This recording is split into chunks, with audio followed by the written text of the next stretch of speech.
Hello everyone, स्वागत है आप सभी का मार्केट एनालिसिस के नए वीडियो में।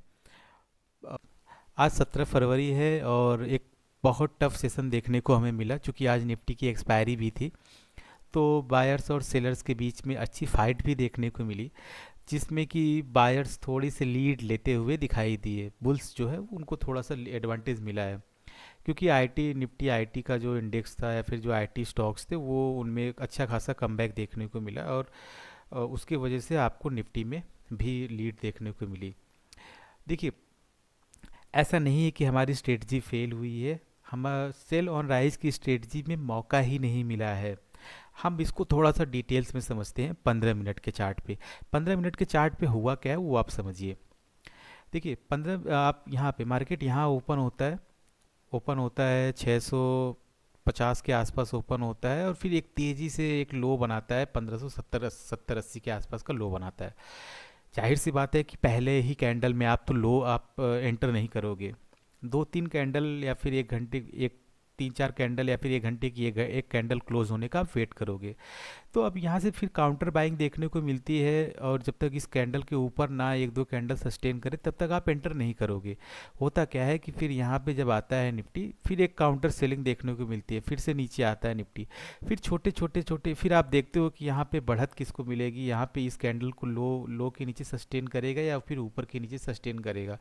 आप उस देखने के चक्कर में हो जाता है हमारा 12 बज जाता है।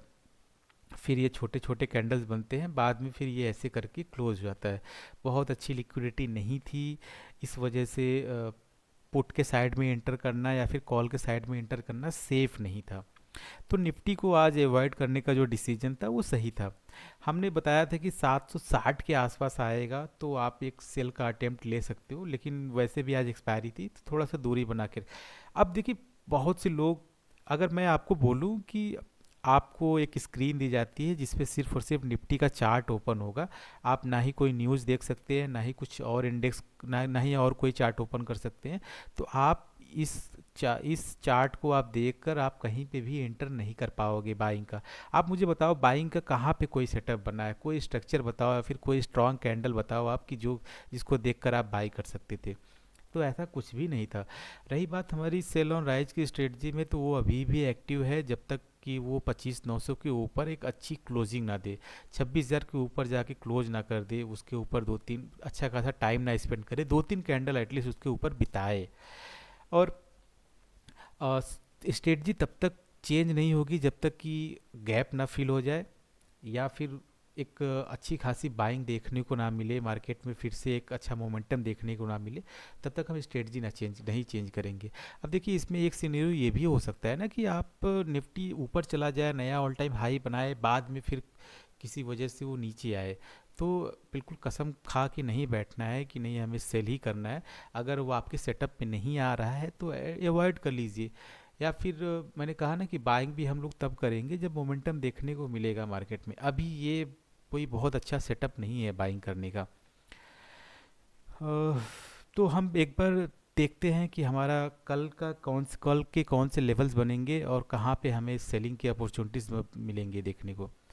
देखिए, पहली कंडीशन ये है कि अगर गैप अप ओपन हो जाता है या फिर निफ्टी किसी भी तरीके से 800 के आसपास आता है तो बहुत छोटा स्टॉप लॉस बनेगा 830 का।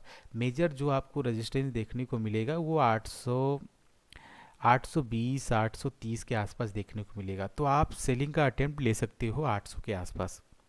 ठीक है। अब वहाँ पे 20-30 पॉइंट का अगर आपका कैश में स्टॉप लॉस लग जा रहा है तो फिर परेशान नहीं होना है, उसको जाने दीजिए। हम इस लेवल का वेट करेंगे 25,900 का। बढ़िया बढ़िया यहाँ पे आपको रेजिस्टेंस देखने को मिलेगा। बहुत सी लिक्विडिटी पेंडिंग है, इस लिक्विडिटी को निफ्टी लेने आ सकता है और यहाँ पे फिर वो लोगों की स्टॉप लॉस हिट करके एक अच्छा डाउन साइड का मोमेंटम दे सकता है। तो अप साइड के लेवल्स हमारे क्लियर हैं 25,800 और 25,900। ठीक है। स्टॉप लॉस जब मेजर रेजिस्टेंस जो हमने बताया ना वो 820 और 830 के रेंज का है, तो आपको 800 से अटेम्प्ट लेना है। अगर वहाँ से निकालता है तो फिर 900 का वेट करिए, 900 के आसपास फिर लीजिए। नीचे के साइड में हमने बताया, नीचे के साइड में जब तक 25,500 ना ब्रेक करे तब तक वेट करिए। आपको क्या है कि अगर गैप डाउन ही खुलता है और वो 25,500 के आसपास आता है ना, तो वेट करिए, उस लेवल को ब्रेक होने दीजिए। क्योंकि 25,500 पे भी ना, यहाँ पे 25,500 पे भी अच्छा खासा लिक्विडिटी बचा हुआ है, यहाँ से लिक्विडिटी मिली है, इसको लिक्विडिटी मिली तभी ऊपर जा रहा है। ठीक है, तो 25,500 को ब्रेक होने दीजिए। पहले से कोई एंटिसिपेट मत करिए। निफ्टी में हो क्या रहा है ना, कि थोड़ा सा कह सकते हो कि मैनिपुलेट हो रहा है, मैनिपुलेट नहीं कह सकते, आप कह सकते हो कि निफ्टी में कोई ना कोई आ जा रहा है जो सेवियर बन के आ रहा है मार्केट के लिए। कभी एचडीएफसी बैंक आ जा रहा है, तो कभी आईटी आईटी आईटी स्टॉक्स आ जा रहे हैं। तो कुछ न कुछ सेवियर बन के आ जा रहे हैं निफ्टी के लिए। तो थोड़ा सा पहले से एंटिसिपेट मत करिए, लेवल्स को आने दीजिए, आने के बाद फिर आप वहाँ पे एंटर कीजिए स्टॉप लॉस के साथ। तो अभी एक्सपायरी नज़दीक आ रही है। अ, जो अदर इंडेक्सेस हैं जैसे बैंक निफ्टी, फाइनेंस निफ्टी, ये दोनों का स्ट्रक्चर स्ट्रांग है, तो वहाँ पे सेल का अटेम्प्ट मत लीजिए अगर आप बाय नहीं कर सकते हो। देखिए, मैं एक बार मोटी मोटा इसको भी बता देता हूँ। बैंक निफ्टी में हम भी देख लेते हैं।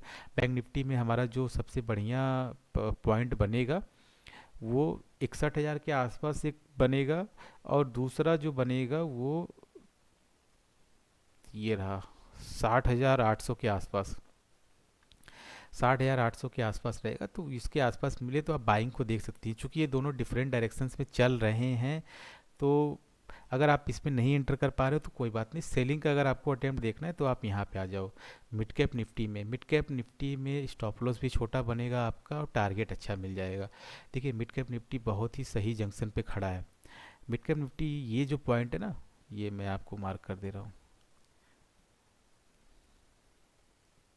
750 का, 750 760 का, ये सही पॉइंट है। इसका ऑप्शन भी बढ़िया चलता है, तो थोड़ा सा इस पे नज़र बना के रखिए। 700 720 730 आए तो फिर एंटर करिए शॉर्ट्स के लिए। बढ़िया टारगेट मिलेगा आपको, 404। बढ़िया टारगेट तो आपको यहाँ पे भी मिल जाएगा। 13,300 के आसपास ये रहा, 13,300 के आसपास का आपको टारगेट मिल जाएगा। लेकिन पहला टारगेट आपका ये होना चाहिए, 13,500 और 13,450 का। ये ये आपके टारगेट होंगे। ठीक है, तो ये सेलिंग का है, आप यहाँ पे अटेम्प्ट ले। बैंक निफ्टी और फाइनेंस निफ्टी को थोड़ा सा अवॉइड कीजिए। और हाँ, रही बात जो सबसे ज़्यादा सरप्राइज मूव मुझे देखने को मिला, वो अडानी स्टॉक्स में मिले। देखिए, अडानी पोर्ट ने आज थोड़ा सा झटका दिया है। अडानी पोर्ट में हुआ क्या है कि अडानी पोर्ट में जो सुबह का स्ट्रक्चर बना हुआ था वो सही नहीं दिख रहा था, लेकिन बाद में ये यहाँ से बाइंग आती है, और बाइंग आने के बाद फिर ये निकल ही जाता है। तो चलिए ठीक है, कोई बात नहीं, जाने दीजिए इसको। यहाँ पे ये रहा 1544, ये लेवल लगा था 1546 का कि निकाल नहीं पाएगा, लेकिन निकाल देता है और वहाँ से ये ऊपर चला जाता है। चलिए ठीक है, जाने दीजिए। बाकी ये हमारा बढ़िया मूव किया है, एशियन पेंट बढ़िया मूव किया, इवन ये एशियन पेंट। और ऐसा नहीं कि Asian paint gap up open हो के गया हो, एशियन पेंट मौका भी देता है, अच्छा खासा मौका देता है, उसके बाद फिर ये मूव करता है। और भारतीय एयरटेल भी परेशान कर रहा है, थोड़ा सा ऊपर तो गया था, लेकिन ये फिर से मौका दे रहा है, सही जंक्शन पे खड़ा है, इसमें मोमेंटम आएगा, क्योंकि ये स्टॉक ऐसा ही चलता है। तो फिलहाल थोड़ा सा साइड रहिए मार्केट से, क्योंकि बहुत ज़्यादा अभी ट्रेड एंटिसिपेट करने का मौका नहीं है। बहुत सही चीज़ें अभी नहीं चल रही हैं। मेरी जो सिक्स सेंथ है, या फिर जो मेरी इनर फीलिंग है, वो बहुत अच्छी नहीं है। मार्केट में कुछ तो पक रहा है, कुछ तो बड़ा आने वाला है। वो किसी भी साइड आ सकता है भाई। देखिए, ऐसा नहीं है कि हमारे ही डायरेक्शन में आए, वो ऊपर भी जा सकता है, नीचे भी आ सकता है। तो पहली बात तो ये है कि अपने स्टॉप लॉस पे बने रहिए। स्टॉप लॉस हिट हो रहा है, कोई बात नहीं। आपकी एक ट्रेड, दो ट्रेड, तीन ट्रेड, चार ट्रेड, पांच ट्रेड अगर आपके स्टॉप लॉस लग रहे हैं, कोई बात नहीं, लेकिन रिस्क उतना ही लीजिए जितना आपकी कैपिटल अलाउ करती है। अगर दो तीन ट्रेड आपके मिल जाएंगे ना, तो वो सारे सारे लॉसेस रिकवर कर लेंगे, और उसके बाद आप प्रॉफिट में भी आ जाओगे। तो स्टॉप लॉस पे बने रहिए, और पहले से मूड बना के नहीं आना है कि हाँ ये करना है, सेल करना है, इसको बेचूंगा, इसको खरीदूंगा। मार्केट का मोमेंटम भी देख लिया करिए। ठीक है, तो चलिए मिलते हैं कल। कल के मार्केट में देखते हैं कैसा रहता है। और अगर वीडियो आपको अच्छा लगे तो प्लीज़ लाइक करिए, शेयर करिए, और सब्सक्राइब करना ना भूलिए। Thank you.